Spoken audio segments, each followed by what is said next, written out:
linear equation in the variables x1 to xn is an equation that can be written in this form.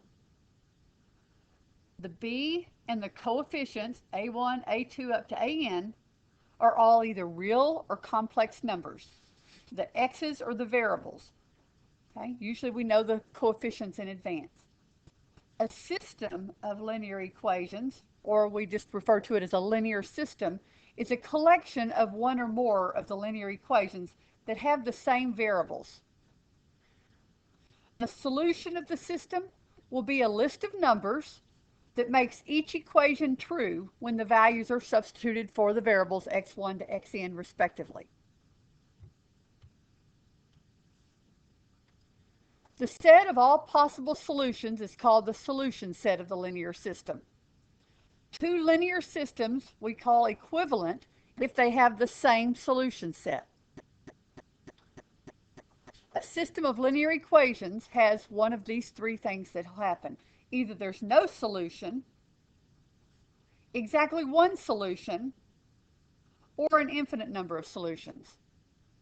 Okay? Now, if you recall back in college algebra when you were working with lines, lines are linear equations. So you may have had a line, x plus y equal to 3. That's a linear equation. If we took another linear equation, something like 2x minus y equal to 6, now we have a system of linear equations. Okay, so if we're looking for a solution, we're looking for the numbers that we would plug in for x and y that would make both equations true. Okay, now when you solved this back in college algebra, you used either substitution method or you used elimination method.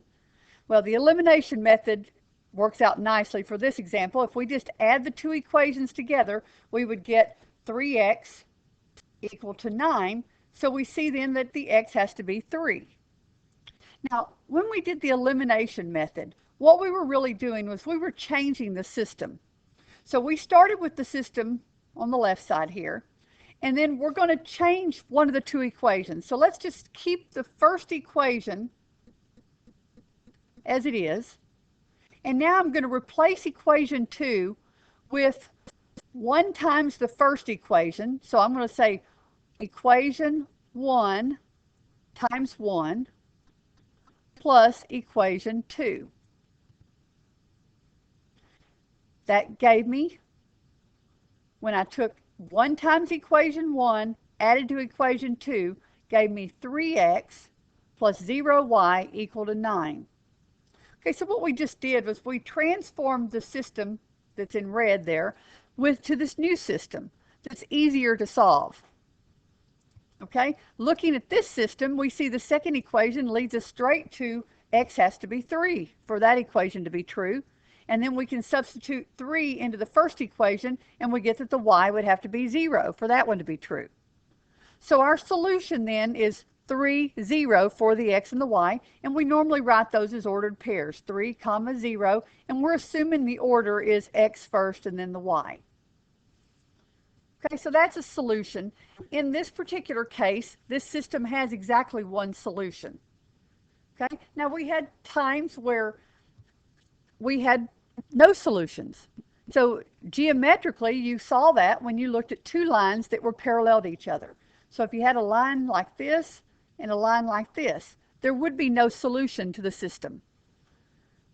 There's no intersection points. The one I have down here would have been something like,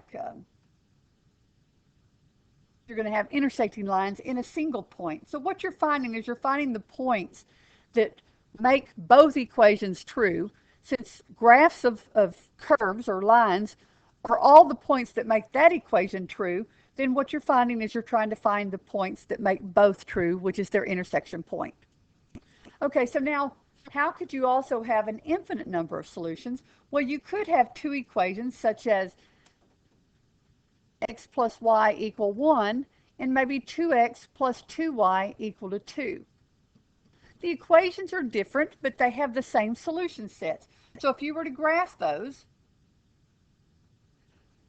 the graph of the second one would be right on top of the first one. So the number of intersection points, the points they have in common, would be infinite.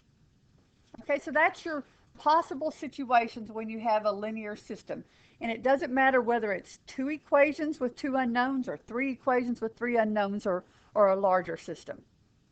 A system of linear equations is said to be consistent if it has either one solution or an infinite number of solutions. So consistent means there is a solution set that's not empty. A system of linear equations is said to be inconsistent if it has no solution.